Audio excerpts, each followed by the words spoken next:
Hello, it's Lee from the Blade Runner here. I'm just going to do a whetstone comparison.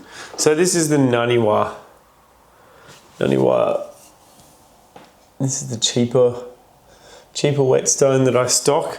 The reason I stock it is because a lot of the double-sided stones don't actually offer a coarse stone, as in this Naniwa. It's actually made in Vietnam. The Naniwa one comes with an optional 220, which is why I really like it, is because I think the coarse stone is very important.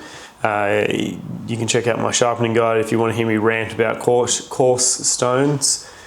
That is kind of the starting point for size comparison. And then we move on to the Shapton. So that's the cheapest one. And a set of the Naniwa will roughly cost as much as like a single stone in the Naniwa Chosera. But if you look closely, so that is compared to a Shapton. You can see it's a tiny bit wider and it's about 10% longer, give or take.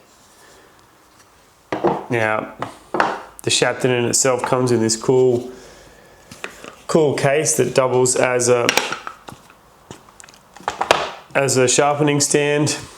It's also great for post sharpening. The water can drain out of the bottom, and then it's a protective stand.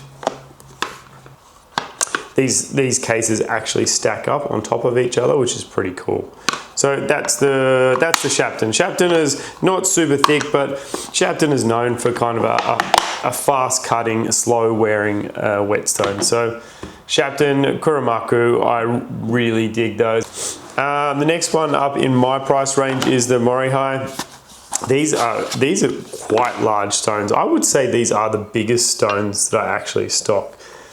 And if you look at it, it's like 50%, if you'll focus on it, it's like 50% larger in width, and it's in depth, and it's also wider. So it's quite a large stone. It's actually like value for money wise. I think the Morihei are quite good value in my opinion. It's a little bit softer than the Shapton, gives a really good feedback. I love the feedback on the Morihei. I just give them a quick 5-minute soak. It's not really, it says they're splash and go, but I feel like they benefit from a really quick soak. And then there is the Naniwa Chosera, which is the most expensive in my lineup. This is it looks like it's so much bigger than the Morihei, but it's not actually.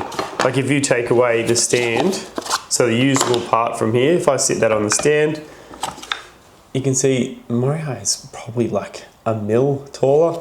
It's a tiny bit wider. And it's about the same depth. So the Naniwa Chosera is a little bit more expensive. I would say you get a tiny bit less stone than the Morihei, but you're also buying a Chosera. This is the Japanese model as well. This is the Japanese only model.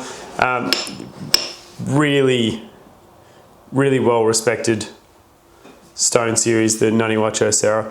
So I'm quite okay with the price that they ask for these stones. I think they're amazing. I really do enjoy them. I kind of switch between the two personally, when I'm sharpening. I don't use the Shapton so much these days. That's just because I find these are better, but they're also more expensive. So, if you've got the money, you can upgrade your stones. But if you don't, like the Shapton sets are all awesome. Like if you want to get started, you can start on the Naniwa, but I recommend the Shapton. If you don't have the money, really good place to start is the cheaper Naniwa. The set is, like I said, is almost, you can get the entire set for almost the same price as a single stone from Shapton. So in that point, it's really good value. And if you're short on cash, they're a great place to start. But I would always benchmark off the Shapton.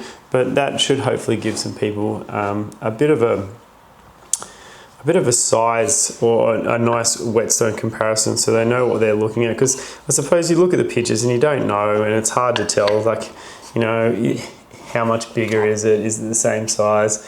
Like, and no one's going to get, well, I'm definitely not going to get a ruler out, that's for sure.